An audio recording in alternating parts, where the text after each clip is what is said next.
اہل سنت و جماعت کے معتبر امام احمد بن حنبل، ان کی کتاب مسائل احمد صفحہ نمبر 114، اس کے اندر روایت ہے جس کے راوی ہیں اسحاق بن ابراہیم النہیان۔ وہ کہتے ہیں کہ میں نے علی بن جعد سے سنا، علی بن جعد نے قسم اٹھا کر یہ بات کہی کہ ما تولا معاویہ غیر الاسلام، معاویہ کی وفات، معاویہ کی موت غیر اسلام پر ہوئی، اسلام پر نہیں ہوئی۔ اب غیر اسلام کی کیا حیثیت ہے؟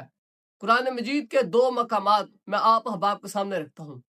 پہلا مقام یہ ہے جس میں ہے کہ ردیت لکم الاسلام دینا، اللہ فرماتا ہے اے مسلمانوں مجھے تمہاری طرف سے اسلام بطور دین پسند ہے۔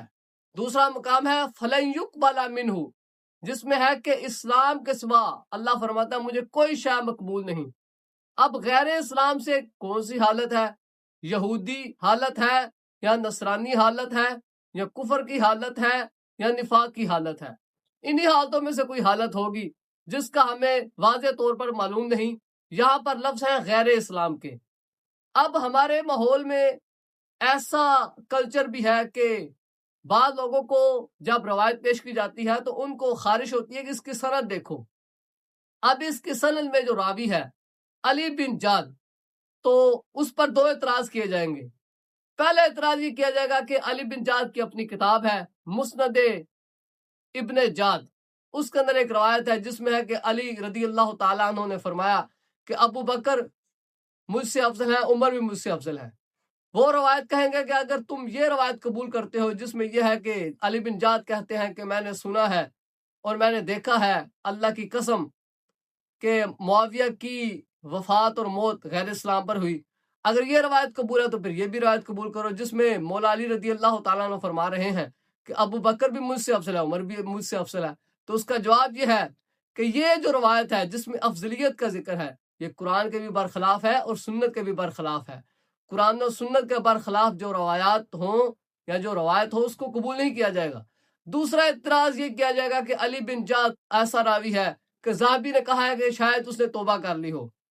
اب عقل کے اندھوں سے کہو کہ احمد بن حنبل کی وفات 241 ہجری کی ہے اور ذہبی کی وفات 748 ہجری کی ہے، درمیان میں تقریباً 5 صدیوں کا فاصلہ ہے۔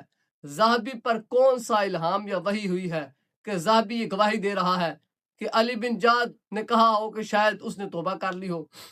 علی بن جعد کے پاس کون سا ایسا تھرمامیٹر کہ اس نے جان لیا، یا ذہبی کے پاس کون سا ایسا سورس یا ذریعہ تھا کہ جس کے ذریعے ذہبی نے یہ جان لیا کہ توبہ ہوئی ہے؟ لہٰذا یہ اٹکل بازیاں ہیں، یہ ڈرامے بازیاں ہیں، ان کا کوئی اعتبار نہیں علمی دنیا میں۔ معزز ناظرین اکرام، ناصر اکرم اکیڈمی کی طرف سے 2 کتابیں شائع شدہ ہیں رد نواسب کے موضوع پر۔ ایک کتاب جس میں 50 سوالات کے جوابات اور دوسری کتاب جس میں 100 سوالات کے جوابات۔ آپ احباب ان کتب کو آن لائن خرید سکتے ہیں۔ میری دعا ہے خالق کائنات جل جلالہ ہم سب کو اہل بیت کرام علیہ السلام کی سچی محبت اور کامل اتباع کی توفیق عطا فرمائے۔